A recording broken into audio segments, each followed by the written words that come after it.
Good evening, everybody, and welcome to our presentation this evening. Helen, you are going to talk about Tanzania, right? And you've been to Tanzania. I've been to Tanzania. I love Tanzania, but I haven't been for a long time. But I will hand over to Helen. Helen, over to you. You tell us loads of lovely things about Tanzania. Hello, everybody. Thank you very much for joining us. Goodbye, Mr. Bryon. I'm Helen Bryon, and I'm going to be here talking to you about Tanzania. I'm going to warn you in advance, I am super excited about this trip. Any excuse to talk about Africa, which, as you all know, is my second home. So, Tanzania, my word, if there is one place in Africa that you have to go on safari, surely this country is it. Just the images that... Sorry, I just muted myself. Oh, we're going so well so far. But just the images that are conjured up when you start to think about the country that is Tanzania. The very first one that comes to my mind is Mount Kilimanjaro. And Kili, I was lucky enough to walk up in 2012 and to be able to sit at the top. And yes, you're going to sit after that climb, to sit at the top and to look down on Africa beneath you is just something else. A couple of days prior to me sitting at the top of this rather magnificent mountain, I had gone past it in a light aircraft from Nairobi, flying into Kilimanjaro Airport, which is just to the west of the mountain, and we were flying at the height of the mountain, and that blew me away. I just thought it was marvelous. So Tanzania, I think Kilimanjaro, but I think so much more as well. Ngorongoro crater, it's one of those magical words. It's a bit like Timbuktu and Constantinople. It just conjures up this magic, and I'll tell you, it does not disappoint. I've had the fortune to go here twice now, and it is simply phenomenal. And in terms of the wildlife that you can expect to see, crikey, there are no words. Then you've got the Serengeti, these wonderful grasslands filled with these little koppies that you can see here, the granite outcrops that are magic places for leopards, for cats in general, just soaking up the scene beneath them and all of the prey that they can go after. Whether it's Tommy's gazelles, like you can see here, to your bigger staples. Serengeti, of course, as well, is conjuring up images of the gathering of mighty herds of game. So a couple of million wildebeest that you've got in conjunction with zebra, in conjunction with Thompson's gazelles, and they follow a cyclical cycle year on year on year, crossing the rivers where Nile crocodiles are waiting for them with glee. If reptiles can feel glee, but just go with it. And surely this has got to be one of the wildlife spectacles that any wildlife aficionado has got on their list of things to see.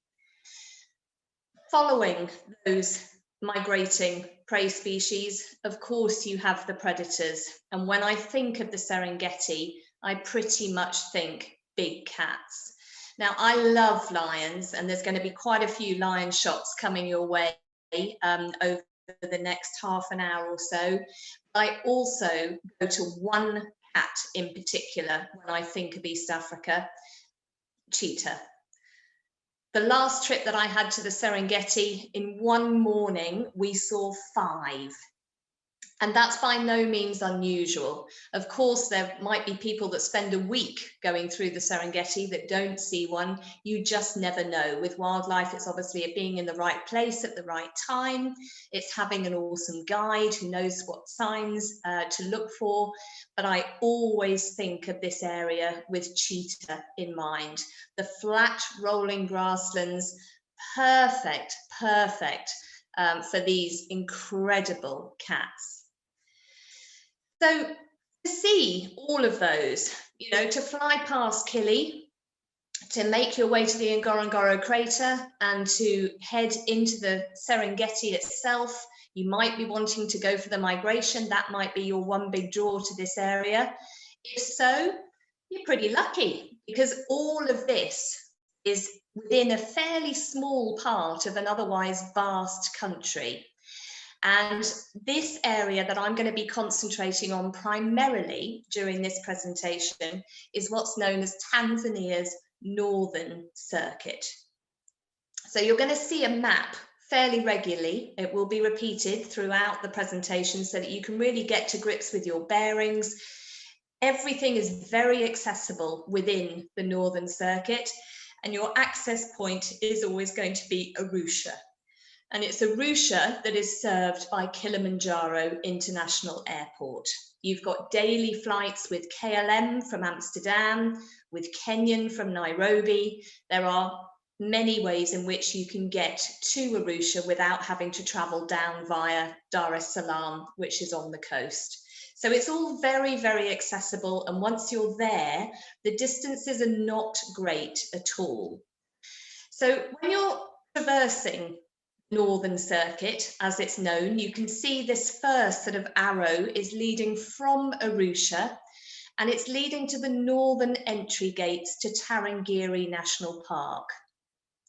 You can see Mount Kilimanjaro just over on the center right-hand side of this particular map, but we're going to be heading west. So we go into Tarangire National Park, which is not even a 2-hour drive from Arusha. It's on very, very good tarred roads. You're going past lovely little villages. You're keeping your eyes peeled, big skies. You've got volcanoes, and literally within 2 hours of leaving Arusha itself, you are in the bush at Tarangire. Now, a typical Northern Circuit itinerary is what I'm about to describe here. So you head to Tarangire. From there, you head to Lake Manyara National Park. And I'm going to be showing you images of all of these areas so that you can get an idea of what you'll be able to see along the way.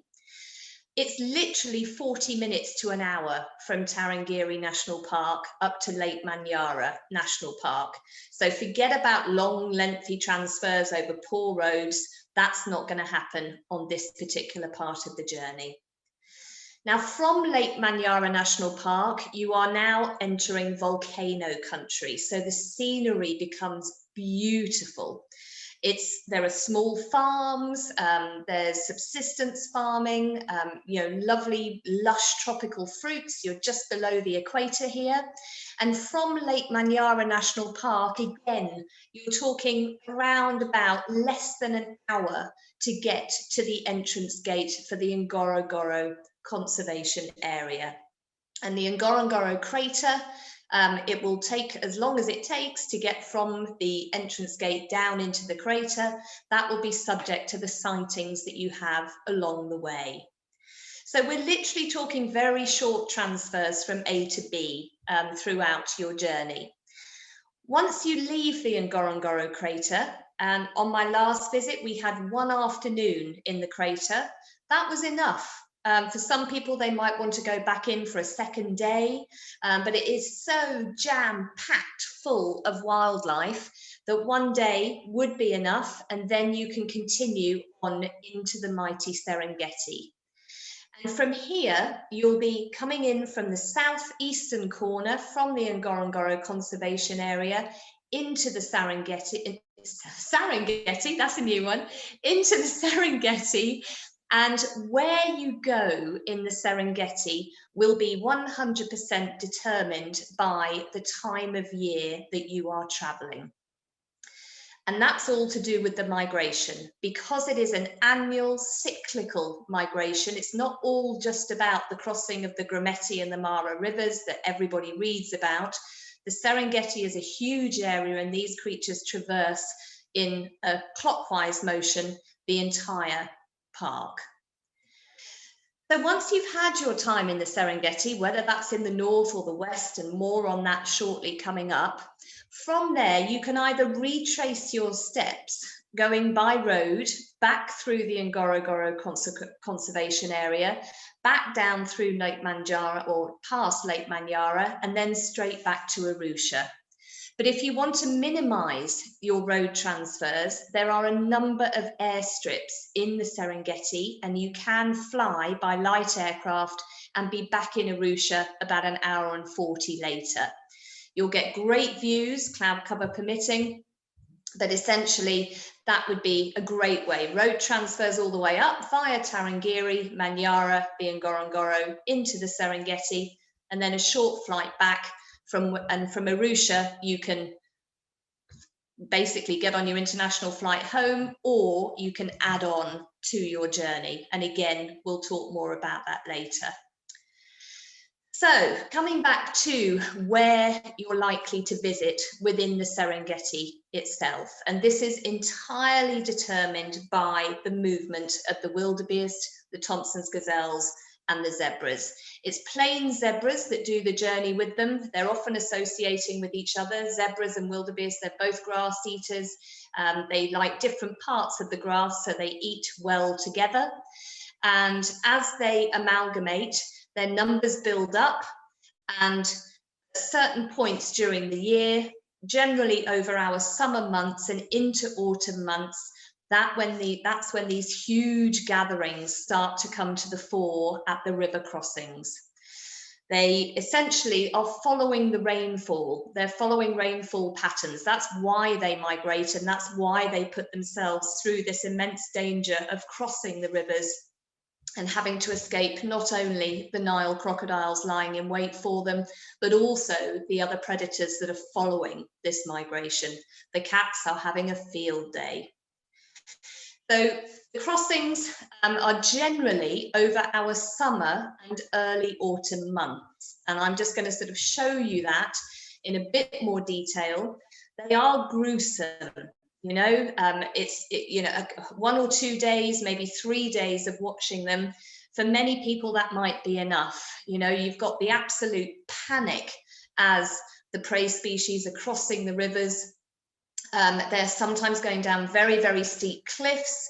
There can be a lot of waiting. You don't know where they're going to cross the rivers. There can be a build-up of 20 to 30 vehicles on the north and the south banks of the rivers. But it is one of those absolute must-dos in terms of wildlife phenomenon. So really just very quickly to sort of explain the migration in a little bit more detail. And I'm going to start really with the life cycle of the wildebeest. They give birth generally in February every year. And they give birth on the lush green grasslands of the southeastern Serengeti. So during the months of January and February and March, this is where you're going to find the buildup of those species. And of course, when they're giving birth, predominantly in February, the weak, the young, that's when they are vulnerable. So there is at that same time a buildup of predators lying in wait as well. For that reason, we have a photographic trip that goes out with Nick Garbett at the helm, and he likes to concentrate on this area of the Serengeti, and he travels in March. And this particular area of the Serengeti is known as Ndutu, N-D-U-T-U. So the Ndutu plains are where you will find the wildebeest between January, February and March. When the rains, so they're following the rainfall, and what they start to do in April is they start to move up the western side of the Serengeti, progressively moving north into May and into June. And during May and June, you'll find them on what's called the Western Corridor. And as you get up into the Western Corridor, you'll find some plateaus, you'll find a little bit of change in topography, and you'll find the Grumeti River in this area. So there are some river crossings between May and June, and the Grumeti is fed by Lake Victoria, which you can just see off to the north western side here. So the Western Corridor is where we would send you if you were going in May and June. Now, when it gets to July and into August and September, we're going to send you to the northern part of Serengeti. Now, just to give you an idea, if you were to fly in or if you were to approach the Serengeti from Lake Manyara and the Ngorongoro crater, as I've already described, so if you were coming in from this southeastern area, the central part of the Serengeti is known as Serenera, which you can see on the map here, slap bang in the middle. It would be about a half day by road to transfer from the central part, the Serenera part of the Serengeti National Park, up to the northern reach, which is where you're on the border with Kenya's Masai Mara. So July, August, September is when the river crossings are taking place right up in the northern part of the country. And then you'll find during October, they're beginning to turn south. In November, they're in the central east. In December, further south again. January, February, March, back down in Ndutu, giving birth, and the whole cycle goes again and again and again. Now, you don't have to worry about remembering that. If you're interested in looking into a holiday within the Serengeti, you just tell us your ideal time to go and we will make sure that you're in the right area at the right time.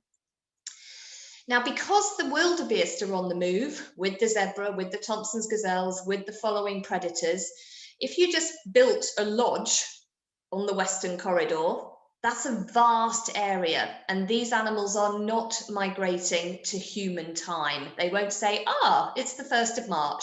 I'm going to start thinking about leaving the Ndutu area, and in the next month, I'm going to start heading north. So if their movements are a little erratic and unpredictable, not a problem. The accommodation will move with you, which I think is fairly nifty, really. So the name of the game in the Serengeti predominantly is migrating camps. So you get these beautiful tented camps, very much out of Africa style. You're looking from the bedroom here towards the bathroom. You can see you've got ensuite, you've got shower, you've got loo, there's running water. This is not Euro hiking, sort of camping by any stretch of the imagination. These camps are glorious, and this is what they do. They move. So the camps will be built in the right place at the right time, and you just have to trust the staff. And so if you're in the Western Corridor, if you're in the north for the river crossings, the camps will move accordingly. So that's brilliant. The other real plus point I found on my last safari in particular, I was used to getting up and being in a lodge at 4 o'clock in the morning, getting the tea and coffee ready for all the guests, and then being ready to go out on drive at 5:30. If you're not an early riser, and let's face it, some of us are downright grumpy at that time in the morning. If you're not an early riser, it's not an issue. You can just wake up naturally. The sun will, you're close to the equator, the sun will rise and it will set at 6:30, 6 o'clock. That's the way it is. But if you want to have coffee in bed, looking out at that view and just seeing what happens to go past at any one time, you can do. The thing about safari in this particular area is that, yes, there will be some people who are going out at the crack of dawn and staying out until, sunset. You can do full day drives. Your guide is there and will essentially take you out when you want to go out. But I was getting a bit of FOMO because we often weren't going until 10:30 in the morning. And I'm like, we're missing the best time. Come on, people, let's go, let's go. But we weren't. What actually happens is you have a leisurely morning, you have breakfast, you can go out at 10:30, and you can still have incredible sightings. So the safari experience in this part of the world doesn't have to be so structured as it is elsewhere, as in going out at the crack of dawn, coming back to the lodge for brekkie, resting, going out again mid-afternoon. Most trips that we organise in this part of the world are on a tailor-made basis. And with a tailor-made trip, you have one vehicle to yourselves, one driver, and they are at your disposal. So you go when you want to go. And I'm just going to show you as we go through the presentation that you're not going to miss out if you do that. So don't be like me. You don't have to have FOMO, fear of missing out on everything. Okay, so we've covered where to go in the Serengeti and when, and we know that that is determined by the movement of the migration. The other big when that we often get asked is, what about the weather? When should I travel to East Africa? And East Africa's weather system is quite different to Southern Africa.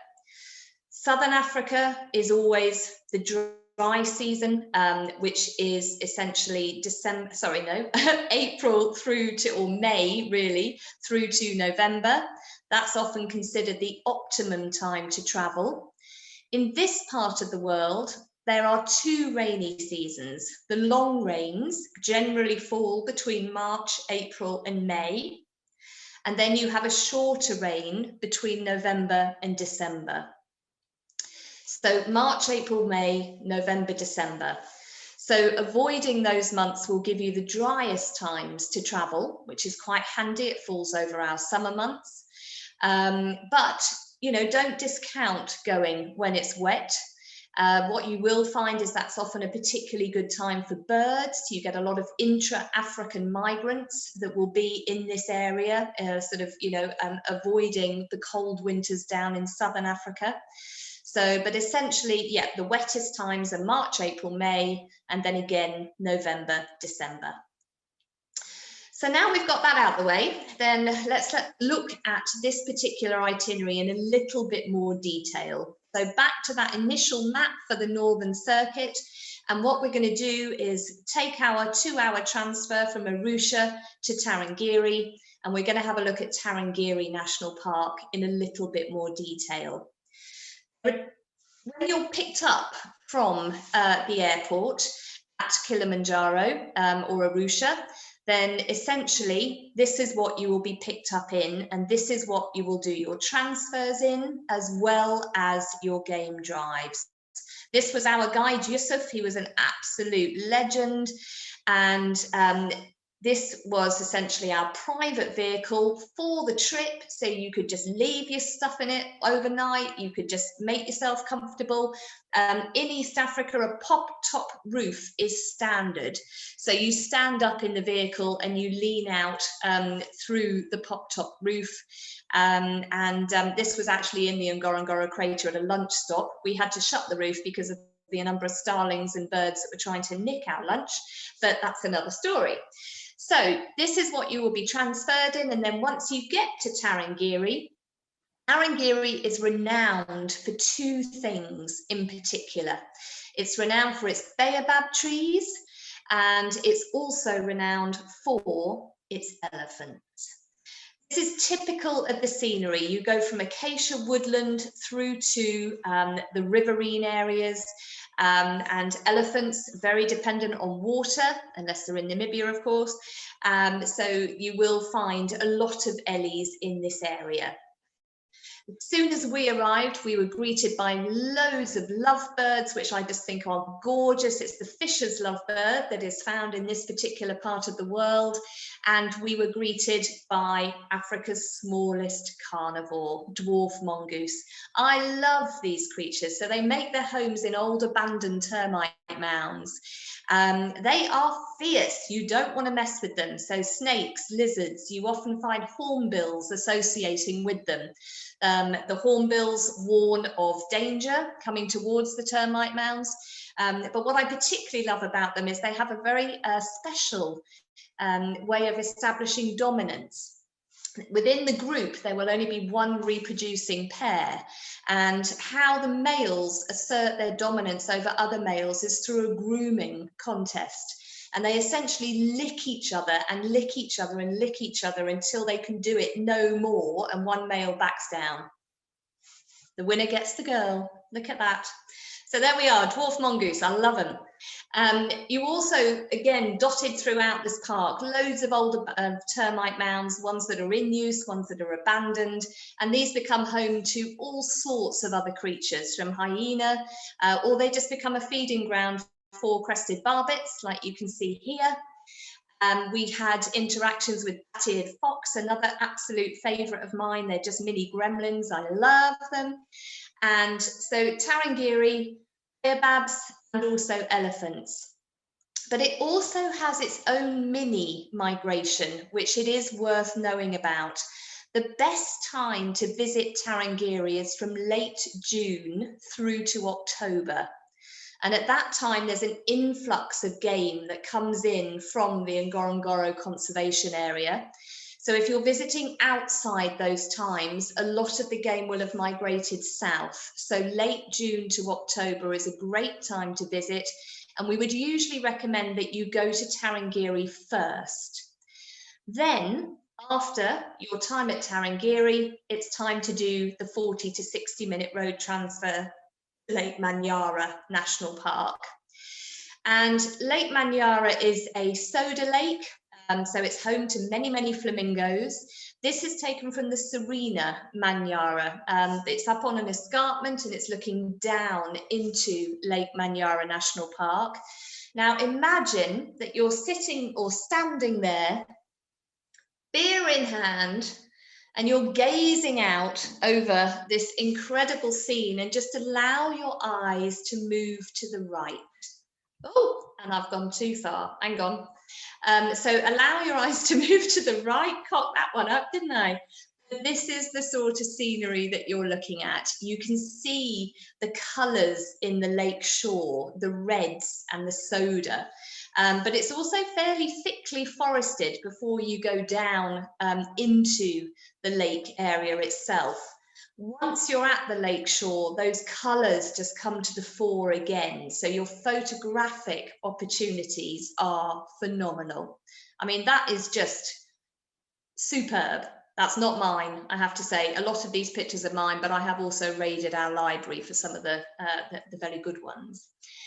But Manyara is renowned for its tree climbing lions.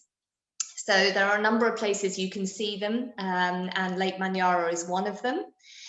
And what I remember about going into Lake Manyara was the noise.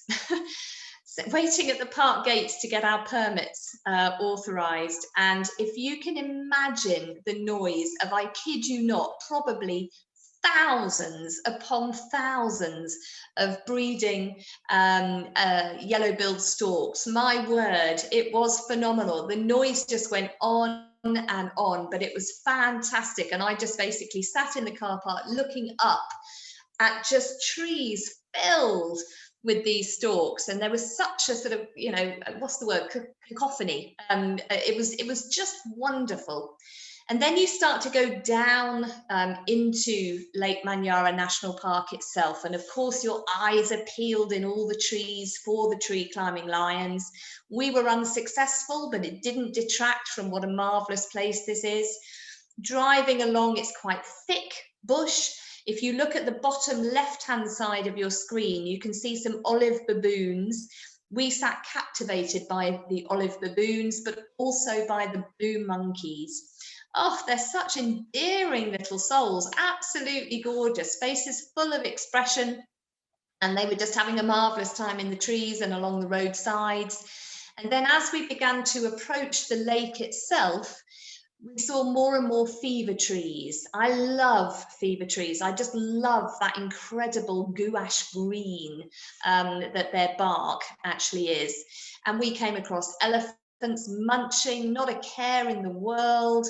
And it was here that I saw my first silvery cheeked hornbill. Now, I was beside myself, and for the twitchers out there, yes, I'm well aware that what we're looking at here is a gymnogene, but what happened is, I love gymnogenes as well, because I just think they're so incredibly agile, the fact that they can land on a vertical tree trunk.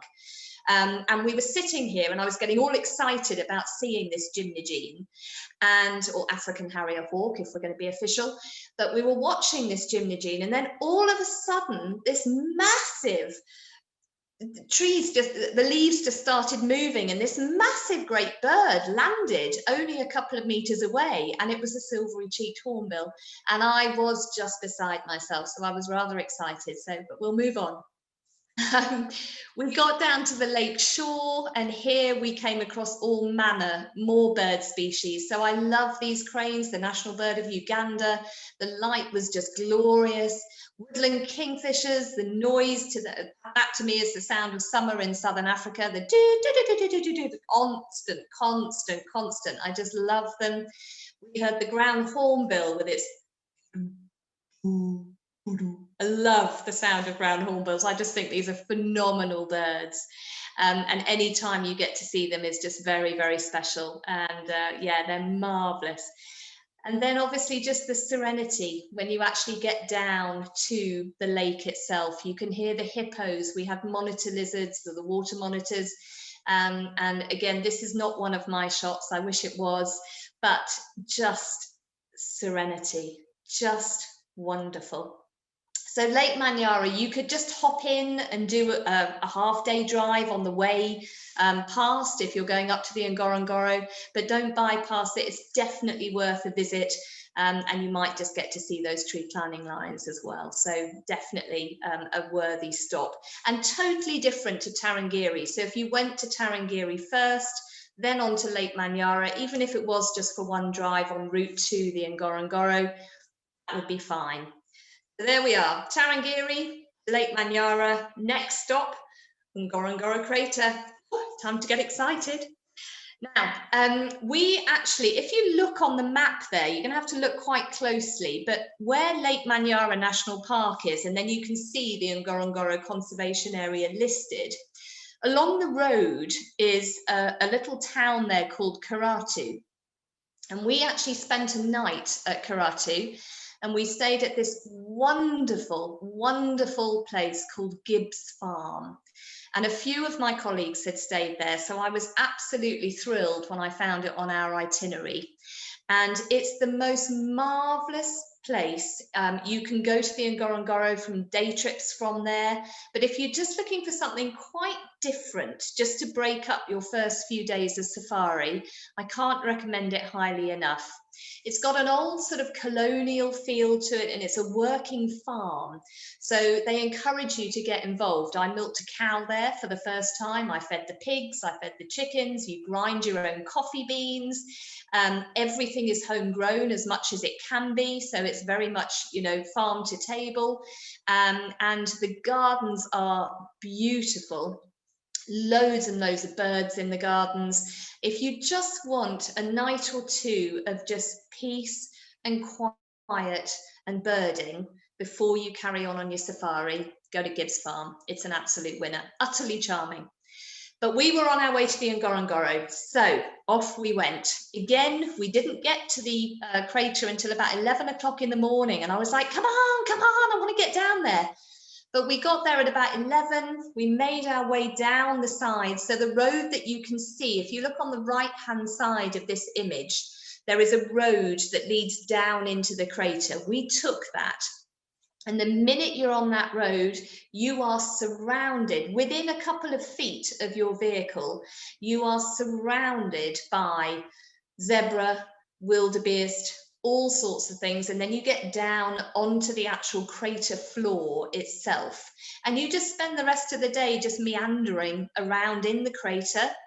The crater walls are topped with quite a few very, very beautiful lodges, so you can stay overlooking the crater. We did that night. You can sit on the deck with your beer, watching elephants walk beneath you. Sublime. So yeah, as you start making your way down into the crater, I loved this little chap. Oh, just beautiful. I could have watched him for hours. So we had jackals just literally meandering around with the zebra and the wildebeest.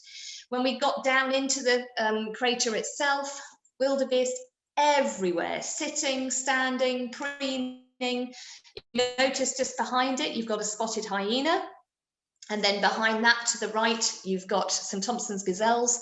But the wildebeest, they're just beautiful. When they stand right next to your vehicle and just pose like a boss, They are stunning creatures. Whoever came up with the ugly five, wrong.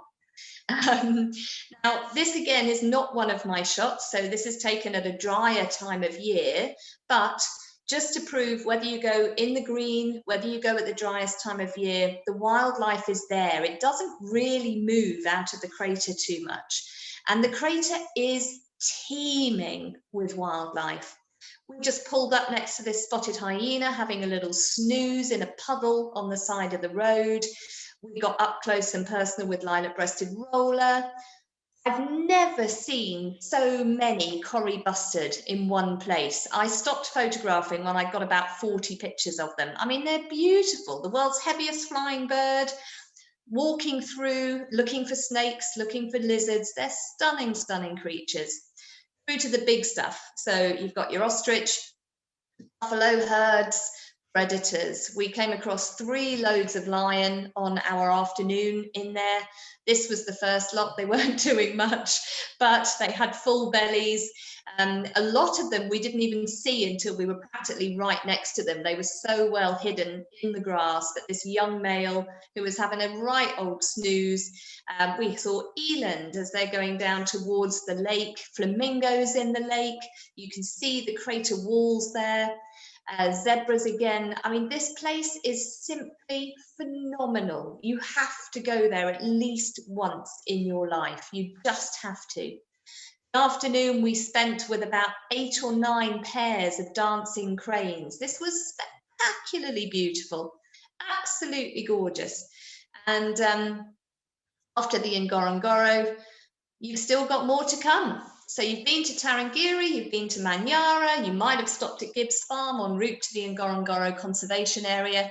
Now it is time for the Serengeti. And you could be going anywhere in the Serengeti. Again, it's all down to where the wildebeest are on the day. Whilst you're in the area, en route from the Ngorongoro crater into the Ndutu area, the southeastern grassland of the Serengeti, you've also got Olduvai Gorge. And this is where the earliest remnants of man were ever found. So this is basically the cradle of mankind. The Leakeys did all of their research here and found remains of, the oldest known remains of humans. So you can get an anthropological side of things as well before you then get into the Serengeti. And for me, if there is one photo that epitomizes the Serengeti, aside from migration, it's this.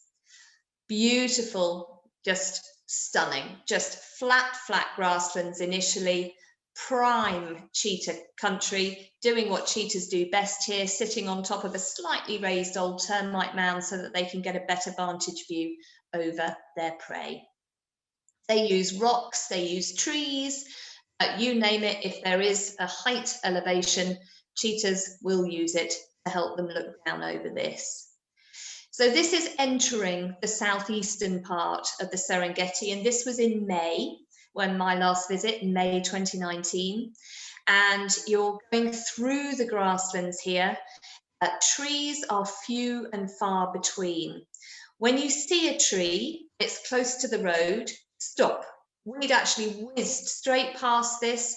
Our driver, Yusuf, he then basically slowed down, reversed back, and literally right next to the road was a lone tree, and underneath it were about 8 spotted hyenas. I wanted to just lean over and just pull the tick off that eyelid, but obviously that would be a little bit foolish.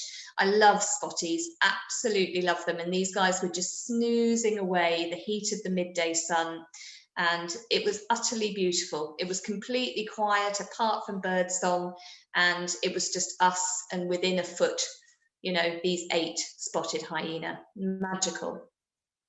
I always think of sausage trees with the Serengeti as well, well loved by elephants, by baboons, there is said elephant. So as you move away from the grasslands of the southern Serengeti, the Ndutu area, you get to the central area and the topography starts to change ever so slightly. It's more wooded, it's a bit more shrubby, and you do get the odd hills and the koppies that we talked about right at the start, the granite outcrops. This is just typical of approaching central Serengeti area. And there, where you see trees, you look up, of course. So whether you're looking for leopards on a kill, they're not just tree bound. You always think of grasslands as cheetah or lion country, but all the cats are opportunistic, and the leopards won't just operate at night. We saw leopard brazenly trying to muscle in on a kill with some lion. The lions were resting close by. The leopard decided to come in and take a chance, but then it decided just to sneak back into the bush, mark a tree, and it was off. I was here, he said. So during the middle of the day, this is what you would expect most cats to be doing. However, what is about to follow are a series of images very kindly given to me by my manager, Dan. They were taken by his wife, Danny. I was there in May 2019, and Dan and Danny went in July 2019. So they combined a visit to the central Serengeti with the migration and the crossing of the rivers up in the northern part of the Serengeti as well. And just to really prove my point that you don't have to go out at the crack of dawn, and you don't have to stay out all day to be in the right place at the right time. This was about 2 o'clock one afternoon. Dan and Danny with their driver. Of course, they had a private driver. So again, it doesn't matter what anybody else wants to do. It's what you want to do. And they were just simply sitting by a waterhole. They had seen that these 2 male lions were there, and they had seen that there was a herd of Thompson's gazelle, and the Thompson's gazelle wanted to drink, but they were slightly nervous of doing so. So at 2 o'clock in the afternoon, when a lot of other people will be back in the lodge having a snooze, preparing to go out again in an hour or two, Dan and Danny witnessed this. So it begins. The males start to chase the Thompson's gazelle. They chase harder, the gazelles start to flee, and then just check this out. They basically take down one of the gazelles, fight over it. Look at the size of that paw. The lion that is on the left for us, he's got his paw around the back of Thompson's gazelle. That's covering half of that animal's back. So this isn't going to be a big feed for these lions, but crikey, talk about being in the right spot at the right time. I literally started yelping when Dan emailed these to me this afternoon. I could not believe it. I mean, what a sighting. Absolutely incredible. Yowzers, yowzers, look at this. That is one beaten up old boy. You know, look at the scars on his face. So he's been fighting with other males. You know, these guys are in their prime, covered in mud, and just exceptional. And look in that eye. Oh, I just got to go back to Africa. It just really, really, really makes me want to go back to Africa. Just phenomenal. So thank you very, very much, Dan. Amazing. Just simply amazing. Of course, the kills. You use the kills to, you know, make yourself aware of a sighting. This was the leopard sighting that I had, where it was muscling in on the lions, the marabou storks, the vultures. They were just sitting there patiently, and then they were going to be swooping down. So the Serengeti just, in terms of predators, I just think it is phenomenal, absolutely phenomenal. And there is one other thing that the Serengeti has done to me that no other wildlife experience has ever done, and that has made me cry. So I've come close, and I've seen whales, I've come close in many wildlife sightings, but I've never actually cried, and I did here. We tried to go up in a hot air balloon one morning, and the wind was against us. So we got up at the crack of dawn. It didn't matter that we couldn't go up particularly, because that's just the way it is. You know, this is where nature rules and you go with it. The bonus of doing a hot air balloon not only is the ride itself, but it's also the fact that you get to do a night drive. And in the Serengeti, because it's a national park, that doesn't normally happen. If you were staying somewhere like Ndutu, which is a private concession, well then yes, you might be able to do the odd night drive, but in the game or in the national parks themselves, you don't. But it's dark when you have to drive to the hot air balloon launch site. We saw hyena, we saw lion, we saw mongoose, we saw porcupine, we saw owls, nightjars. Oh, it was just an absolute treat. And I'd never really thought about it like that. You always think of doing the hot air balloon as that is the one entity, but you get a night drive as well. Anyway, second day, we did it all again, and we got up at the crack of dawn. Well, we got up pre-dawn. We drove for an hour to get to the launch site. The winds were the same, and we thought it wasn't going to happen. One of the balloons got up, and the testosterone kicked in for our balloon driver, and he was like, well, if they can get up, we're getting up. Brilliant. Up we went. And I'll tell you, I bawled.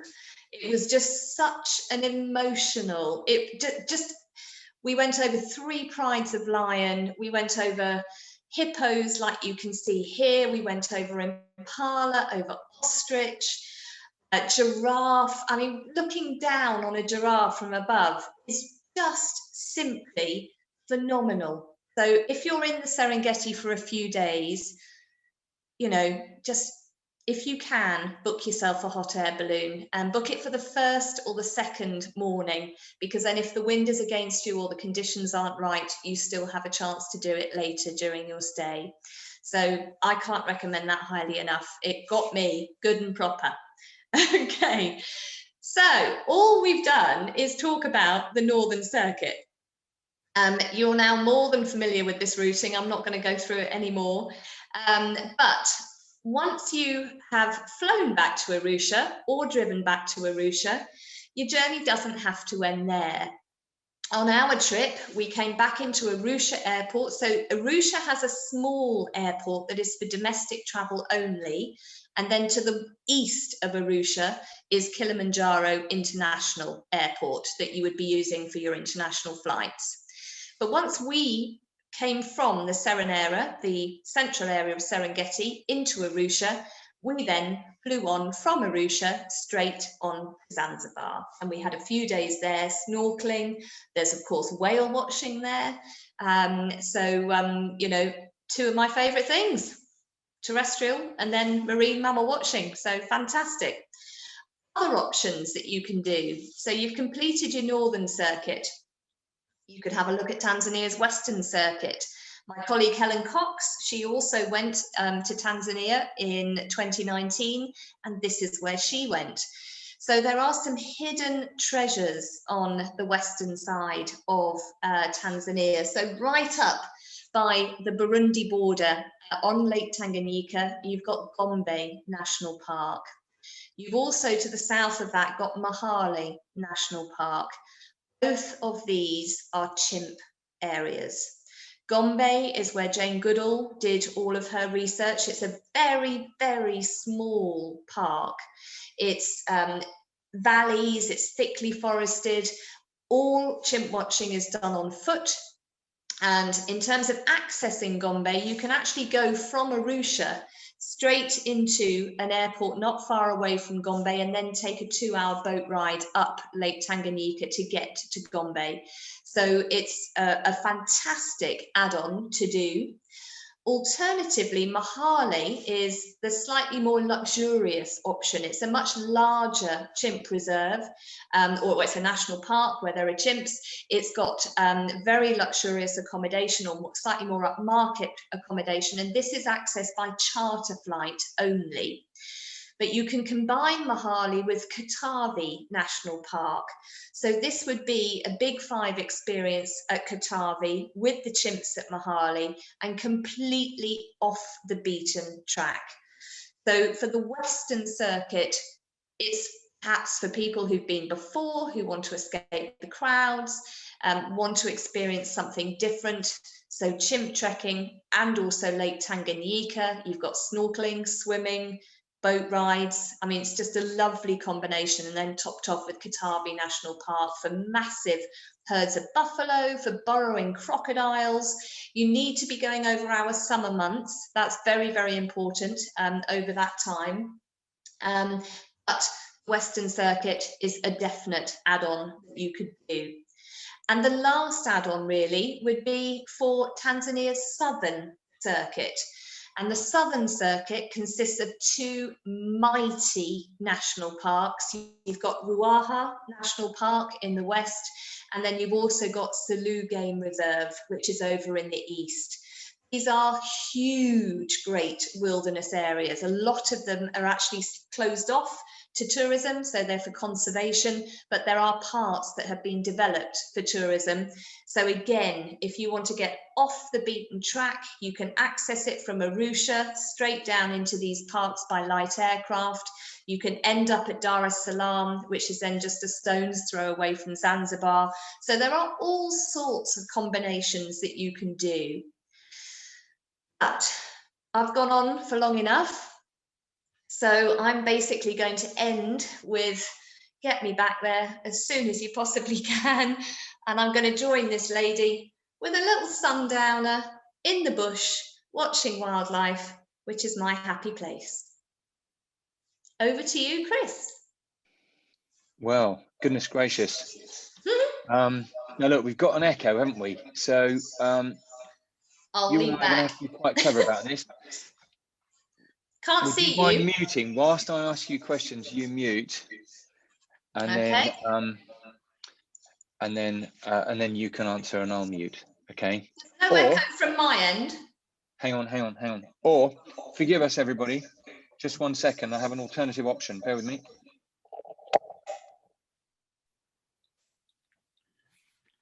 We can try that. Is there still an echo? I couldn't hear an echo anyway. You're not getting an echo now? But you're very clear. Okay, cool. So, so Helen, here we go. Which question do I ask you first? Well, look, in the first instance, I'm actually not going to ask you a question. And I am just going to comment on Gibbs Farm. And I'm going to comment on the fact that Gibbs Farm, when I went last, in fact, the only time I've been, I had absolutely the very best muesli that I've had anywhere in the world at Gibbs Farm. Did you have their muesli for breakfast? Wow. There we are. It's just a stunning place. I had to mention it. I know it's just a complete plug, but I loved it. And Sally, our marketing manager, she went, she loved it. Chris Osborne has been, he loved it. So I was desperate to go. Everyone loves it. It's an absolutely fantastic place. It's a gem. Yeah, it's a real gem. So I've had a couple of questions from people asking about the crater and the time of year that you went to the crater, and was it busy when you went? When I went, no, it was May 2019. And it wasn't busy at all. Whether that's because we didn't start driving into it until 11:30 in the morning. So a lot of people who'd gone for dawn might have been back at their lodge by then. But I was really surprised. We didn't come across many other people. No.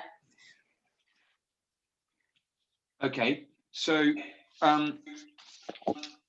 one of the other questions that's been asked in relation to the Ngorongoro crater is why, if the wildlife in the Ngorongoro crater is so good, why would you only recommend one night there? Because that was something that you said early on, or perhaps you meant 2 nights. Yeah, it's difficult, isn't it?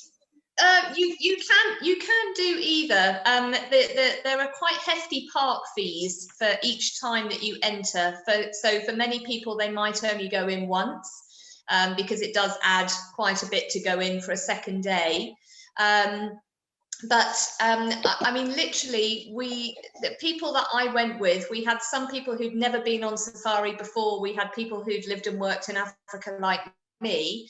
And all of us, you know, we started going in at 11:30, and by 4:30 we were like, brilliant. We felt we'd seen what we were there to see. We were very lucky. We saw the black rhino in there. We saw elephant. We'd seen, you know, the cats. And loads, and very, very close to lots and lots of prey species. Yeah, that we were quite happy after that to then move on to the Serengeti. Because the wildlife viewing in the Ngorongoro is so good, and you don't necessarily need to be there for more than a night. That's the point, isn't it? Yeah, yeah. I think one night there, definitely staying in one of the lodges that has these huge decks that look down into the crater. I mean, just being able to sit and bird watch whilst you can see the blobs that are elephants moving behind you. That's really quite special. Yeah, one night I would say, and then move on to the Serengeti. Yeah. And can you remind me which lodge you were staying at when you were on the rim of the crater? We stayed at Serena. Yeah. Serena. So yes. I remember rightly, that's on the western side. Oh, is that right? Oh, I'd have to look it up. You got me. Got me. You'd always like to try it's and on catch the rim. Helen, you know. Yes, along with all the others. Yeah. Okay. So that's very interesting. Now, what about the combination? Hang on, I can hear that echo again. Bear with me. What about that combination of the northern Serengeti and, for example, the northern circuit and, for example, the western or southern circuit? Mm-hmm. Do you have a suggestion, if you like, of which of those two combinations is best? And if so, the time of year? Well, it depends what you want to see. Excellent. You know, if you go to the west, the chimps are the big draw factor. If you're not particularly interested in seeing the chimps, you probably wouldn't necessarily choose the west. You may as well go to the south and go to Ruaha and Selous, which is more of your typical wildlife Africa viewing. So, you know, our summer months are generally considered the best times to go. That's when the chimps are lower down the slopes of the mountains that are, you know, leading down into Lake Tanganyika. So, you know, sort of July, August is a very good time. Yeah, it really, you know, if chimps aren't your thing, then go south for more typical Africa viewing. Okay, that's brilliant. And what about one or two people have asked about combinations of, for example, Tanzania and other countries. So Tanzania and say Zambia, or Tanzania and Zimbabwe, or Tanzania and Malawi. Are those kind of things possible? The easiest would be Tanzania with Kenya, because, you know, obviously the Serengeti borders the Masai Mara, so going across the border there is very easy. So yeah, Tanzania and Kenya, I would definitely say. There's no reason why you couldn't combine it with somewhere further south, but you would probably then end up having to go from Arusha to Dar in order to then pick up a flight from Dar into one of the other African countries. So the easiest combo would be Tanzania with Kenya. Okay, that's really good, thank you. One or two people have asked about off-roading, places in off-road driving and off-road safaring, which of course you can do in the private reserves in Southern Africa and some of the national parks in Southern Africa. But are there any places, particularly in the Serengeti? I mean, I think you can drive off-road in Ndutu, can't you? Ndutu, that's the only place that I'm. Yeah, Ndutu is the only one that I'm aware of. You know, that's one of the reasons Nick Garbett uses that for his photo safari, so that he can go off-road and get close to the leopards in the trees, or the, you know, the cheetah in the trees. So Ndutu is a private concession. So yeah, standard rules. In a national park, generally no off-roading, but in a private concession, yes, more flexibility because it's up to the private landowner. Yeah, of course. Okay, so thank you for that. One or two people have asked about the likelihood of seeing cats on the Western circuit or the Southern circuit? Instinctively, I'm thinking more likelihood on the Southern circuit rather than the Western, but you might have some thoughts on that.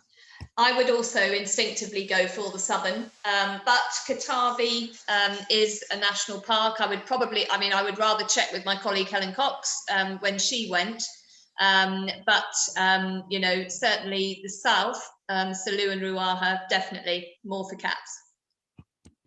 And best time of year for Ruaha and Salou? Should be the same. So dry season. So outside, March, April, May, and November, December. Okay, that's cool. One or two people are on the chat are telling me that Katavi was particularly good for lion. That's come from Michael. Thank you very much for that, Michael. Yeah, that's good to I'm know. aware I've not of been to lion. Katavi. I don't know particularly. I was thinking leopard and cheetah. I don't know what the numbers are like for Katavi. It's very much off the beaten track, Katavi. So yeah, we'd need to do a bit more research, really. So, Helen, I'm very, very conscious that it's now 20 to 9, and we normally try and finish this at about 1:45 or thereabouts. There are numerous other questions that I could ask you, but perhaps the final one, before I come on to some of the comments that people have very kindly put on the chat. But perhaps the final question to ask you is your thoughts in Tanzania, particularly on group travel versus tailor-made travel. And one of the reasons why I mention that is, I guess, partly because of the type of vehicles and things, because it's a slightly different gig being on safari in Tanzania and Kenya to an extent, but versus being on safari in the other places that you and I have chatted about, Zambia, Botswana, South Africa, etc. But do you want to maybe just comment on that, group travel versus tailor-made?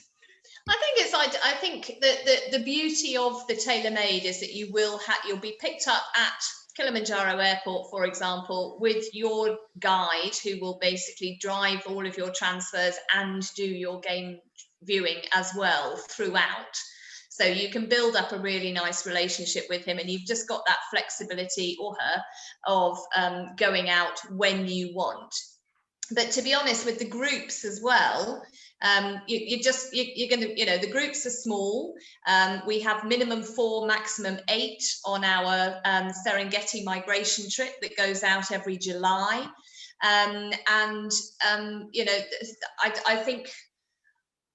I think it comes down to personal preference, really. The vehicles are more than able to deal with our group capacity. Some people just prefer, traveling with other like-minded individuals. And I think the destination lends itself to both very, very well. But the fact that if you are doing it on a tailor-made basis, you get your own private vehicle and driver, that's a huge thing. Funnily enough, in Tanzania, there's not a huge difference between the two price-wise. So often, if you're with a group, you would expect that because you're sharing the cost between a group, it to be marginally more cost-effective. And because we're using local guides, we're not paying for UK guides to come out, with the exception of our photographic trip. But it's actually, if you're worried about the cost of doing it on a private basis, it's very, very similar, actually. Yeah, give it a whirl. Give us a call and we'll price it up for you. Hey, one other thought on that. You mentioned guides, and of course, for all of the stuff that we do, guiding is critically important, isn't it? It's an absolutely crucial part of everything that we do. Yeah. Quality of guiding in Tanzania? Oh, I mean, I only had the one, but he was fantastic. And like I said last week in the India one, I'm one of these people, I suppose, because you and I have both been guides, we very much like our bird calls and we like to know all the little stuff. And I was literally going, what's that bird? What's that bird? What's that bird? With every call that I heard. And he just dealt with it straight off. Done, done, done. Told me the answer. I looked it up in my guidebook, put a little tick. Brilliant. Absolutely brilliant. Couldn't fault him. I had an extraordinary experience with a guide in Tanzania, an absolutely fantastic chap. I've forgotten his name for the moment, though we have used him subsequently. And I was on a walking safari, and from a distance of about 200 meters, he picked up a fight that was happening between a small flock of birds and he heard this from some distance away, 200 meters, maybe it was too far, but it was certainly 100 meters away. And we went across to this group of birds, and we got closer and closer and closer. And we realized that, I think it was a group of starlings that had attacked, I've forgotten now, it was either a roller or a barbet. And this group of birds had basically pinned this roller or barbet onto the ground. And there were two or three starlings that were actually standing on its wings, and another one pecking its stomach on its face. Really extraordinary. There was obviously some peculiar territorial dispute. Wow. No way we would have got that without a really phenomenal guide. It was amazing thing to watch. Wow. Really very exciting. I mean, sort of quite sad, but interesting, but also exciting as well, all at once. Yeah. Wow. Hey, look, I am going to, as ever, thank you so much for a wonderful talk. I will remind the good people that are still on board with us about Brett's lunchtime talk tomorrow, South Luangwa Photo Safari, in depth. He will go through the trip in depth, as the name suggests. I will also remind people that on Thursday, Brett's a busy chap this week. He's going to be doing his Discover Japan's Winter Wildlife talk. That's on Thursday. Looking forward to that one too. And I'm just going to read out a couple of the comments, very, very nice comments that have come in. No, I'm going to read out one set of comments from Sue. Thank you for another superb and enthusiastic talk. My crying moments, she's picked up on something that you said, Helen. My crying moments were the whales off Long Island in 2002 and your presentation on the jaguars in Pantanal. Now, she was either crying because it was really good or because it was really bad. I'm not quite sure which. I shall leave you to decide. Helen, thanks ever so much. That was a super talk. Thank you very much to all of you that have been on board this evening. Look forward to seeing you tomorrow if you're on the lunchtime talk or Thursday for the evening one. All the best. Good night.